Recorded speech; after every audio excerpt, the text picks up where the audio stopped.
রাজবাড়ির গণপূর্তা যে 14 হাত কালী পূজা চলছে 5 দিন ব্যাপী, সেই কালী পূজার যে মেলা অনুষ্ঠিত হচ্ছে সেখানে কিন্তু মিষ্টির হরেক রকম যে পদ রয়েছে সেই মিষ্টির পদগুলো কিন্তু এখানে দোকানিরা তাদের পসরা সাজিয়ে বসে আছেন।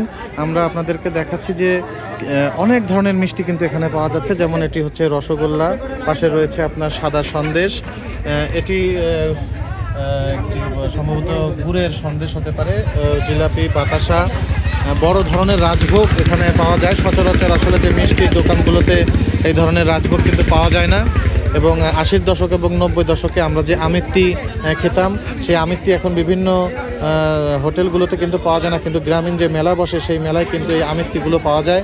পাশাপাশি এখানে ছোট আকৃতির হলেও মাঝারি ধরনের বালিশ মিষ্টি কিন্তু এখানে উঠেছে। আসলে সচরাচর আমাদের এই অঞ্চলে বালিশ মিষ্টির দেখা পাওয়া যায় না, সেটি ঝিনাইদহ জেলায় বেশি বালিশ মিষ্টি পাওয়া যায়। আকার একটু ছোট হলেও তারা চেষ্টা করেছে একটু বালিশের আকৃতি আনার জন্য। পাশাপাশি কালো জাম এবং যে চিনির দানাদার সেটিও পাওয়া যাচ্ছে। আমরা দেখছি যে দোকানি বিক্রি করছেন ক্রেতার কাছে। এখানে মেলায় আগত যে দর্শনার্থী তারা খুশি মনে কিন্তু এই মিষ্টিগুলো কিনে নিয়ে যাচ্ছেন। আমরা দোকানের কাছে জানতে চাইবো যে কি কি মিষ্টি তারা বিক্রি করেন। দাদা, কি কি মিষ্টি আছে আপনার দোকানে? 20 টাকা দেন। রাজভোগ আছে, বালিশ মিষ্টি আছে, কালো জাম আছে, চমচম, আমিত্তি, ছোট মিষ্টি, সন্দেশ, কদমা, বাতাসা সবই আছে। কেমন দাম এগুলার? এগুলোর দাম হচ্ছে 300, আচ্ছা 250 টাকা আছে, 200 টাকা, আর রাজভোগ আছে 50 টাকা পিস। আমরা সরাসরি দেখতেছি আমিত্তি এখানেই বানানো হচ্ছে। আমিত্তি কয় টাকা কেজি বিক্রি করছেন? আমিত্তি 300 টাকা কেজি বিক্রি করি।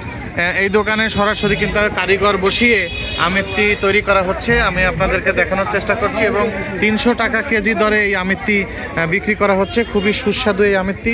আমরা এখন আরেকটু সামনের দিকে যাব। মাসকলার ডাল দিয়ে কিন্তু আমিত্তি তৈরি করা হয়। আপনাদেরকে দেখাচ্ছি যে দোপাশেই কিন্তু অনেক মিষ্টির দোকান বসেছে, আমরা আপনাদেরকে দেখাচ্ছি। আসলে বেশিরভাগ দোকানগুলোতে একই ধরনের মিষ্টি, তবুও তারা এখানে বানাচ্ছেন, এবং লাইভ কিচেনে কিন্তু এটা বানানো হচ্ছে। দোকানের ভেতরেই কারখানা বসিয়ে কারিগর বসিয়ে সুন্দর করে এখানে বানানো হচ্ছে। গুড়ের জিলাপিও এখানে রয়েছে। সচরাচর আমাদের এলাকায় সাদা জিলাপিটা পাওয়া যায়, এটা সাদা জিলাপি, কিন্তু এখানে গুড়ের জিলাপিও পাওয়া যাচ্ছে। দাদা, আপনার দোকানে কি কি মিষ্টি আছে? আমরা এই দাদার কাছে জিজ্ঞাসা করবো। দাদা, আপনার দোকানে কি কি মিষ্টি বিক্রি হচ্ছে? আমার কাছে অনেকগুলো মিষ্টি আছে। কি কি?